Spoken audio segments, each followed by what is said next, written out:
pendant longtemps, je n'ai pas fait le rapport de tout ce qui a commencé à se passer à partir de... Bon, 76, il y a eu le premier contact simplement avec mes cellules, elles avaient encore leur conscience ordinaire. Par contre, en 78, elles ont commencé à se tourner vers le divin. Et là, j'étais complètement suffoquée. Et là, c'était vraiment la révolution, quoi. Alors, et ça a continué, donc une fois que j'ai donné mon accord, si ça se... Bon, sous la réserve que ça serait sans toutes les souffrances que ce processus avait occasionné pour Mère et ses cellules. En tout cas, ça a continué à se développer. Et c'est seulement depuis quoi, 5-10 ans à peine, que soudain j'ai fait le rapprochement avec ce qui s'est passé, en fait, dans mon premier contact physique avec Mère. Parce que je suis arrivée en 72, le début août 72, donc j'ai eu son darshan de loin pour le 15 août 72, quelques autres darshan aussi en dessous du balcon, des choses comme ça, mais je n'ai jamais profité de la possibilité qu'il y avait d'aller la voir pour mon anniversaire. J'ai eu un anniversaire, mon anniversaire c'est en fin février chaque année. Et donc, pour cette occasion-là, on pouvait aller voir Mère personnellement. Le jour de votre anniversaire, vous pouviez faire mettre votre nom sur la liste des gens qu'elle recevrait, et à ce moment-là, elle ne parlait pas, mais vous étiez avec elle, face à face avec elle, pour diverses raisons, qui seraient trop longues à expliquer. J'ai raté cette chance d'avoir ce darshan personnel avec elle pour ce premier anniversaire. Et je me suis rendu compte de la bêtise, pourquoi, et c'est devenu important pour moi que je la voie donc pour mon prochain anniversaire, qui aurait dû être en fin février 74. Et puis, quelque chose d'imprévu s'est passé entre-temps. Il y a eu ce jour de novembre, mon 18 novembre 73 au matin, où aller au petit déjeuner comme d'habitude, un peu à l'extérieur d'Aspiration, j'ai trouvé en même temps que les ardoises, comment? Bon, il y avait une ardoise là, hein, avec la pile de plateau pour se servir. Il y avait une ardoise qui disait que hier,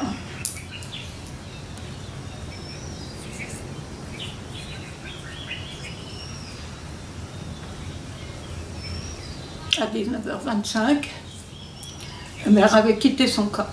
Et j'ai eu, comme instantanément, une expérience formidable, juste à l'extérieur du lieu où j'étais. D'un seul coup, là, tout s'est ouvert en haut. Le chakra d'en haut, du dessus de la tête s'est ouvert, et tout a disparu de la réalité normale.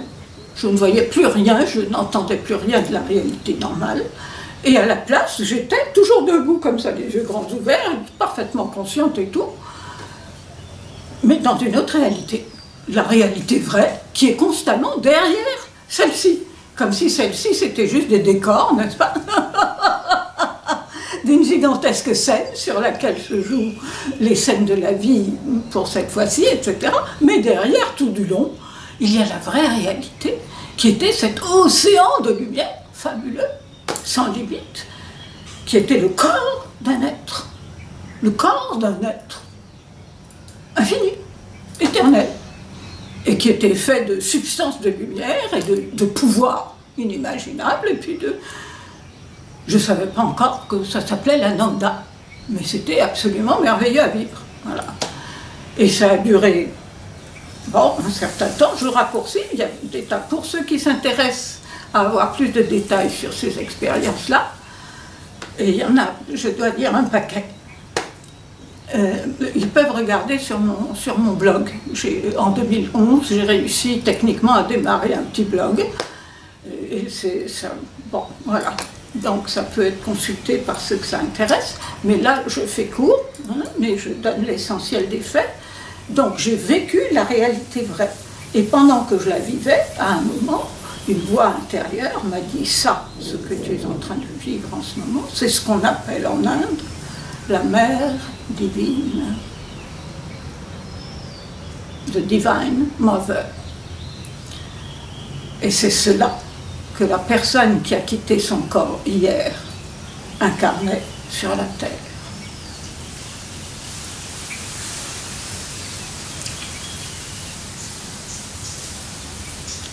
C'était donc un premier darshan cosmique que je recevais comme ça, de manière complètement inattendue, mais massive, de la part de mère. Et puis, en plus, sur la même ardoise, il y avait inscrite la possibilité de prendre le petit bus d'Auroville pour aller à Pondy pour la dernière chance d'un darshan physique de son corps. Et une fois à Pondy, dans la foule des gens qui commençaient à affluer, n'est-ce pas, la nouvelle commençait à se répandre, tout ça le 18 novembre au matin, et je me suis retrouvée dans la file, et 3 fois de suite, je me suis retrouvée devant le corps de mère, ou plutôt devant le lit de mère, qui avait donc été descendu de sa chambre dans le hall en bas des escaliers.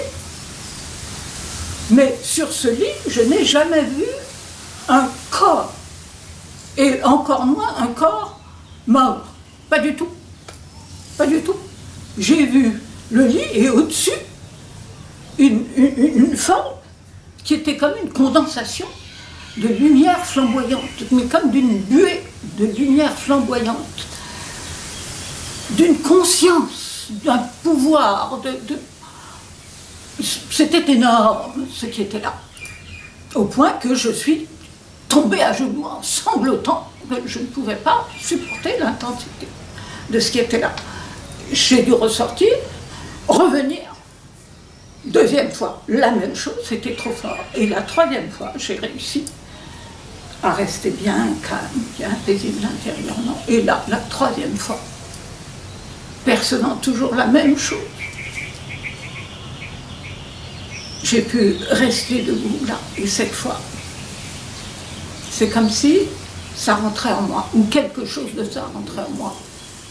Et tout mon être a absorbé, absorbé, absorbé, quoi, je ne saurais dire. Jusqu'à ce que je me sente en quelque sorte pleine. Et ça a été mon premier contact avec mère, à travers ces 2 darshan coup sur coup, ce 18 novembre 1973, alors qu'elle était supposée avoir quitté son corps. Et à l'époque, je ne savais rien. Je ne savais rien. J'étais une petite nouvelle, n'est-ce pas? J'étais débutante dans le yoga, je ne savais rien de tout ce qu'on a appris après, l'agenda, tout ce que... Alors c'était... Voilà. Et ça m'est tombé dessus comme ça. Et c'est seulement, il y a seulement quelques années, que je m'étais dit, mais est-ce que par hasard, cet éveil tellement rapide de mes cellules,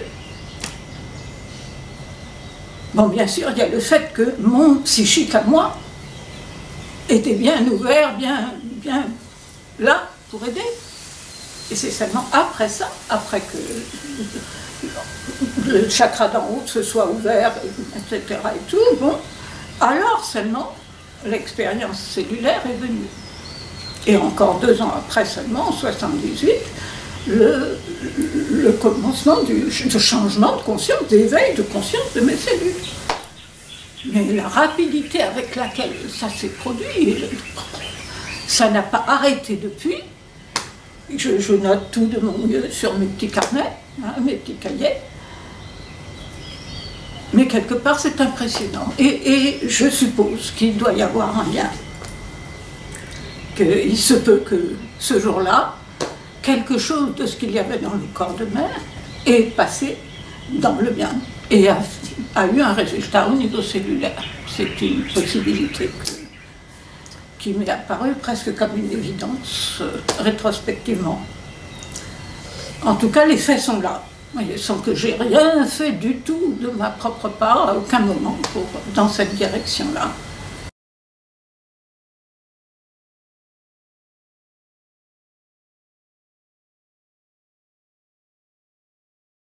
ce que Mère avait expliqué, c'est que le choix, ces cellules, de toute façon, elle a dit, vers 71, 72, que le choix serait laissé à ces cellules, que de toute façon, elles étaient tellement conscientes maintenant, elles étaient arrivées à tel point de conscience qu'elles ne pouvaient plus mourir de la manière ordinaire. C'était une impossibilité. Mais le choix serait laissé à ces cellules, soit selon leur perception de ce qui serait le plus utile pour l'évolution d'ensemble pour la Terre. Parce que ni Sri Aurobindo ni Mère ne sont venus pour un but personnel. Les deux se sont incarnés pour accomplir quelque chose dans l'évolution terrestre et passer à ce nouveau pas évolutif qui allait rendre tout ça possible. Mais ils ne sont venus ni l'un ni l'autre pour accomplir leur transformation personnelle. Un point, c'est tout. Et alors, dans le cas de Mère, c'était les cellules, finalement, qui étaient devenues assez conscientes, et elles auraient le choix entre continuer la transformation jusqu'au bout de ce corps-là, de Mère, individuel, si c'était là, ça qui aurait le meilleur résultat pour la Terre, ou bien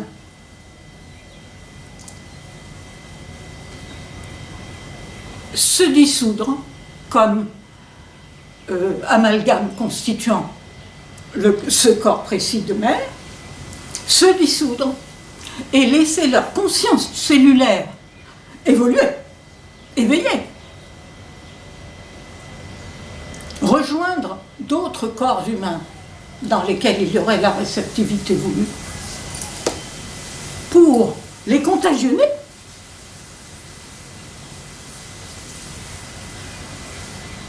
Alors, mon propre sentiment sur la question, c'est que peut-être bien qu'il y a eu les deux choses.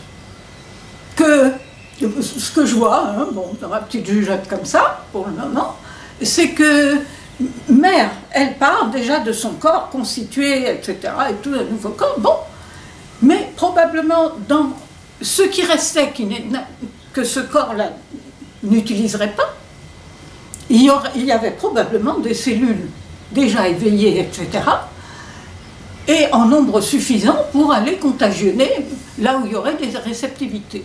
Alors, pour ma part, j'ai l'impression que les deux choses se sont produites en même temps, qu'il y avait comme une sorte de résidu, mais non pas médiocre ou quoi, mais qui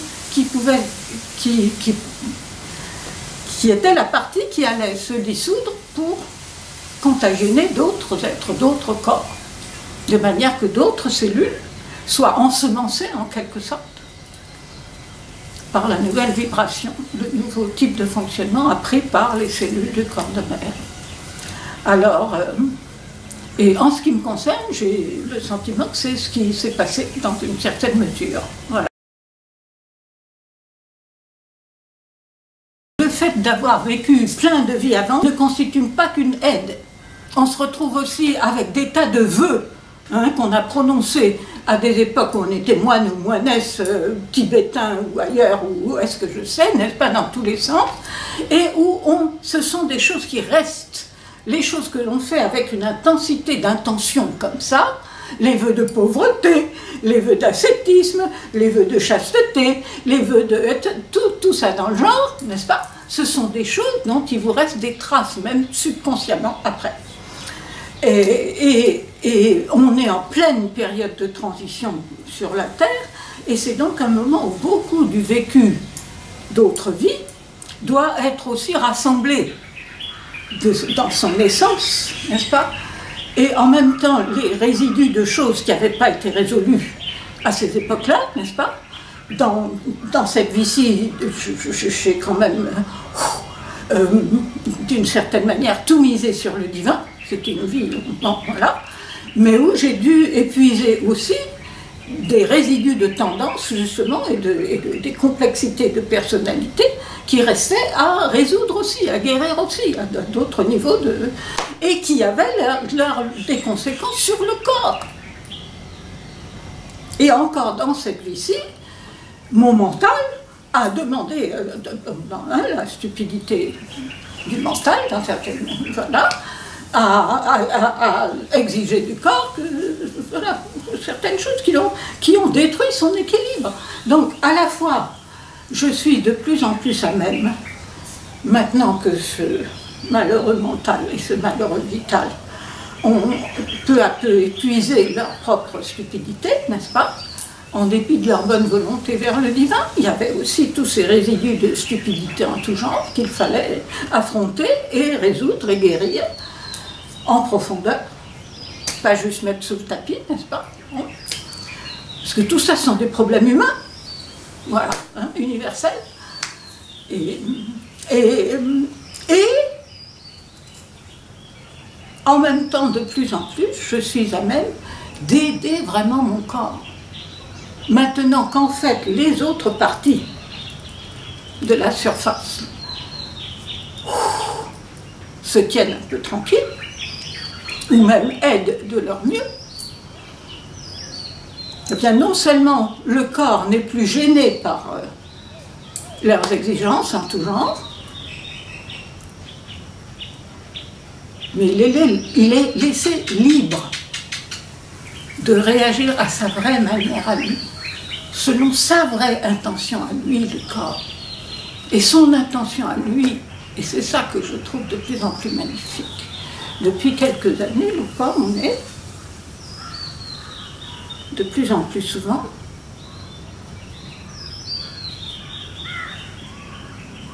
à réaffirmer son intention, qui est de devenir un corps divin. C'est ça son souhait, c'est ça toute sa vie maintenant. Alors, mais, dans mon cas,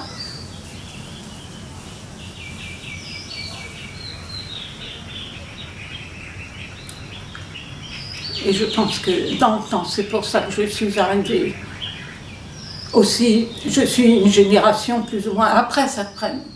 Et je suppose que pour Sarprem aussi, à la fois son propre tempérament et puis le moment dans lequel il avait à faire son travail à lui, ça devait encore se passer beaucoup par la souffrance et tout. Alors que mon corps et mon esprit à moi, logés dans ce corps, il semble de plus en plus que nous sommes venus pour le moment où on peut passer au moment où ça peut se faire sans la souffrance. Parce qu'on peut, l'essentiel a été gagné de la manière héroïque. Et maintenant, on peut prendre plus de temps. Ça peut se passer plus à loisir.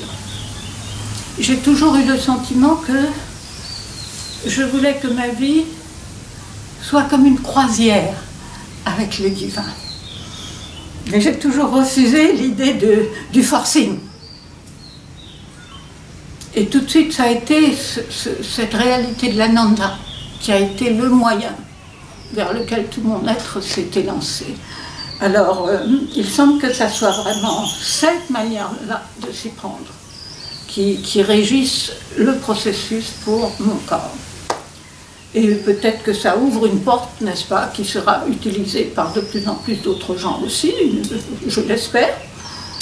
Peut-être que c'est pour ça que d'autres gens font appel à moi et tout. Encore une chose que j'ai jamais voulu ni rechercher. Ça aussi, ça s'est passé comme ça. Alors, mais donc je suppose que... Et c'est normal. Il faudra bien un jour que ça se passe de manière naturelle. Je vais dire, voilà. Que la transition se passe sans que ça soit une... Alors, je reviens quand même à ma question parce que finalement ton corps s'est auto-guéri. Alors, mais oui, et j'ai aussi, bon, il y a eu des circonstances très difficiles aussi, il n'y a pas très longtemps, et mon corps a commencé à être atteint du diabète. Et tout de suite, les médecins voulaient commencer à me donner des médicaments, et j'ai refusé. Et justement, je voulais me soigner en suivant les conseils plutôt de ce Edgar Cayce que j'ai mentionné. Et puis quand j'ai écrit au médecin, au Rouvilien, auquel je m'étais adressée à ce moment-là, il y a quelques années, il a ouvert des yeux exorbités, il m'a dit « Quoi? Manger du raisin? Mais ça va pas la tête, il y a trop de sucre, c'est impossible, mais enfin vous avez le diabète !» Bon. Enfin voilà, donc je suis repartie sur la pointe des pieds et j'ai mangé mes raisins toute seule dans mon coin sans m'occuper, etc. Et mon corps s'est bel et bien guéri du diabète. J'ai eu une NDE aussi, donc mon corps a eu l'expérience de commencer à mourir. J'ai failli mourir comment on appelle ça, la fièvre typhoïde. Bon, j'étais, enfin bon, et toujours à cause de l'émotionnel. L'émotionnel, les chocs émotionnels, quelqu'un qui n'est pas gentil, qui dit des méchancetés ou n'importe quoi ou quoi, ça a tendance à me... Voilà, et à me faire des chocs émotionnels excessifs, et du coup, ça détruit l'immunité de mon corps. C'est pas la faute de mon corps. Vous comprenez?